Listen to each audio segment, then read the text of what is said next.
Le Canada, à nouveau confronté à son histoire coloniale, c'est le grand angle de ce samedi 5 juin.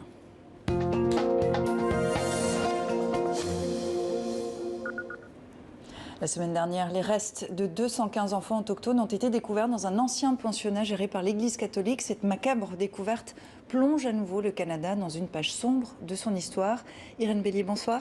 Bonsoir. Vous êtes anthropologue, directrice de recherche au CNRS et vice-présidente du groupe international de travail pour les peuples autochtones. Avec nous également depuis Hudson, Cindy Wild. Vous êtes Anishinaabe et Atikamek, doctorante à l'Université du Québec. Merci à vous aussi d'être avec nous. On commence avec vous. Votre famille a connu ces pensionnats. Est-ce que cette découverte est un choc pour vous?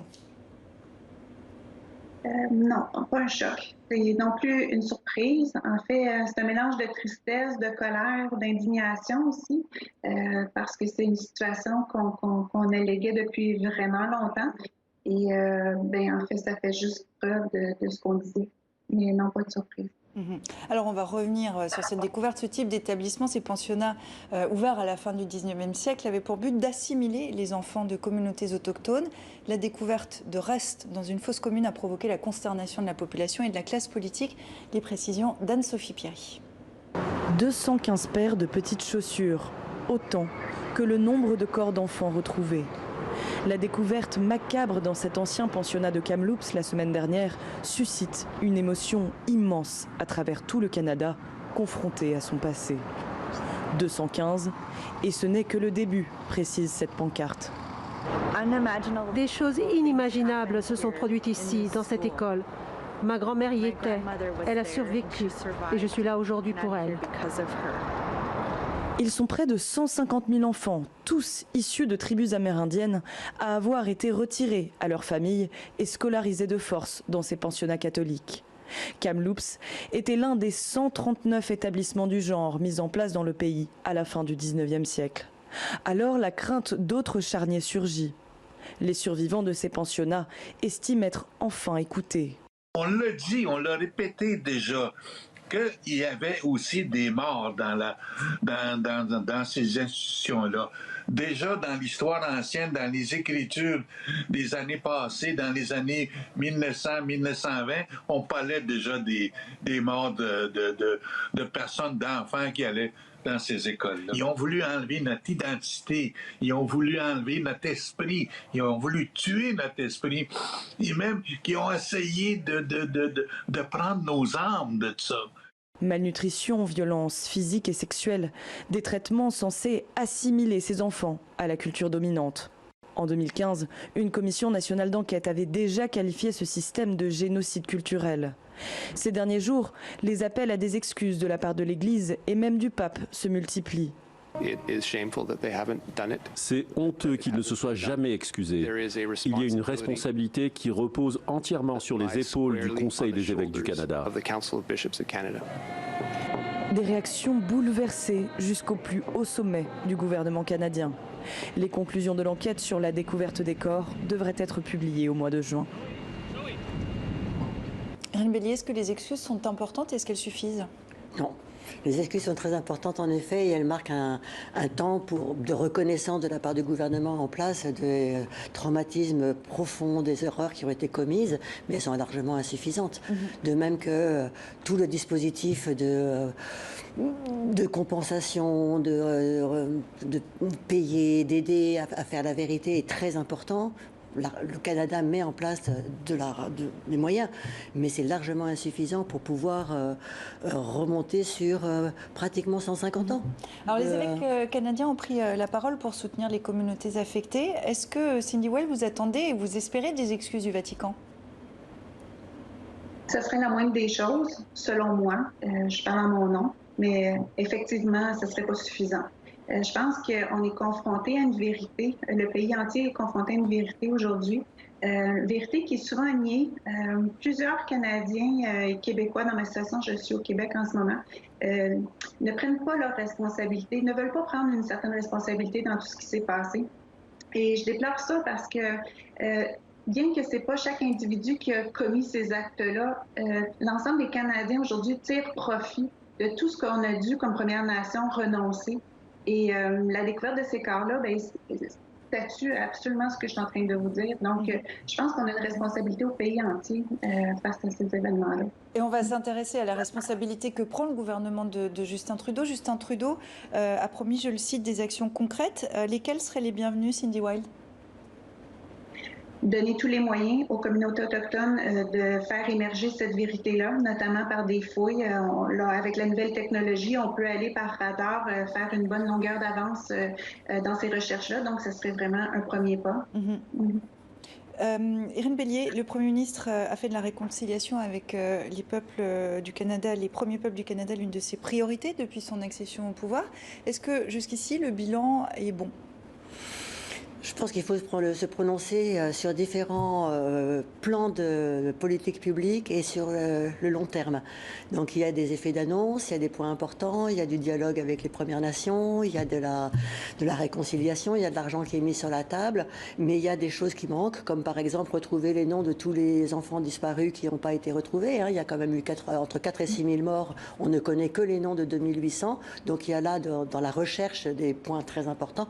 Et par ailleurs, il y a tout ce qui porte sur la vie dans les réserves, le territoire sur lequel on peut redéployer la culture, la place des Indiens dans la ville, la manière dont les Amérindiens sont perçus dans la ville et comment ils peuvent vivre pleinement en tant qu'Amérindiens, Québécois, Canadiens. Ça, c'est des points très importants à... Même question pour vous, Cindy Wilde. Quel bilan vous tirez de l'action de Justin Trudeau concernant les Autochtones au Canada?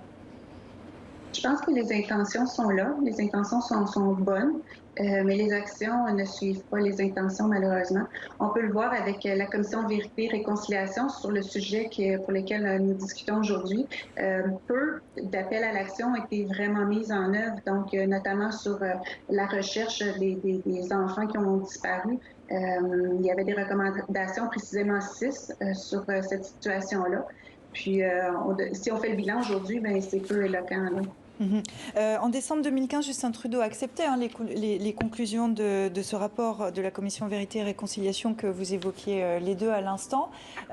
Il évoquait ces pratiques de génocide culturel et exprimait solennellement ses excuses envers les populations autochtones.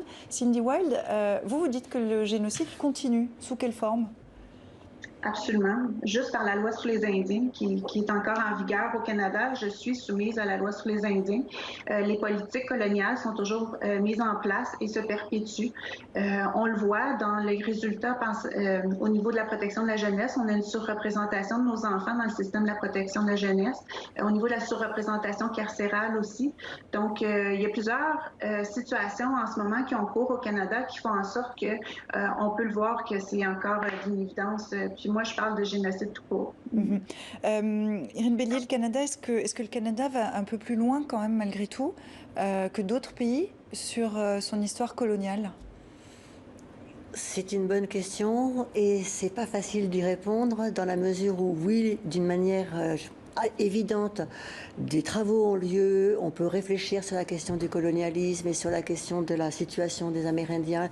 Les Amérindiens sont reconnus par les Premières Nations, mais aussi les Inuits et les Métis, parce qu'il faut prendre la notion de peuple autochtone au Canada dans la triple acception. On a des choses qui sont assez parallèles aussi à ce qui se passe en Australie, où il y a également eu le problème des générations volées et où il y a le problème de réglementation sur les terres.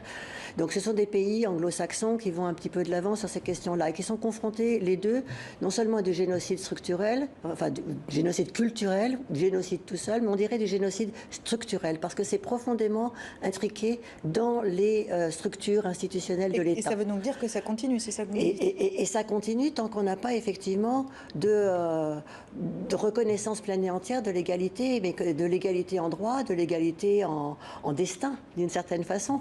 On s'accommode relativement facilement de certains chiffres qui montrent qu'en effet, les aborigènes, les enfants autochtones sont moins bons en résultats scolaires, quittent plus facilement l'école, n'obtiennent pas des emplois partenaires égaux. Et donc la question, c'est d'être à la fois amérindien, égal, avec autant de chances que les autres. Et tant qu'on n'arrivera pas à cela, sans renoncer, parce que c'était tout le problème des pensionnats, c'était de faire renoncer les autochtones, les Amérindiens à leur propre identité, leur propre langue, leurs propres vêtements, leur propre représentation du monde. Il y a l'identité, il y a la culture et puis il y a la terre. Ils continuent à réclamer l'extension de leur zone d'occupation, sachant qu'aujourd'hui au Canada, les Premières Nations ne disposent que de 5% de leur territoire originel. Cette question de l'exploitation des terres, elle est cruciale encore dans le système ? Il y a à la fois, il y a deux volets dans votre question.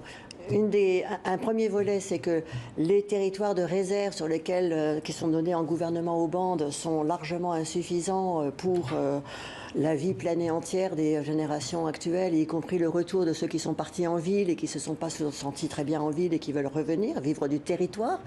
Et puis, il y a des territoires qui n'ont pas été du tout redonnés, qui sont réclamés. Il y a des réclamations en cours qui ne sont pas sanctionnées et qui impliquent à la fois le gouvernement, le domaine public, mais aussi des réglementations avec des entreprises privées. Et là, il y a tout un jeu sur les nouveaux traités, les ententes modernes dans lesquelles il y a du partenariat qui se joue avec les autochtones pour arriver à faire éventuellement du développement consenti. Mais ça ne rassure pas la totalité des Amérindiens. Cindy Wells, sur cette question du territoire, des réserves, qu'est-ce que vous souhaiteriez ?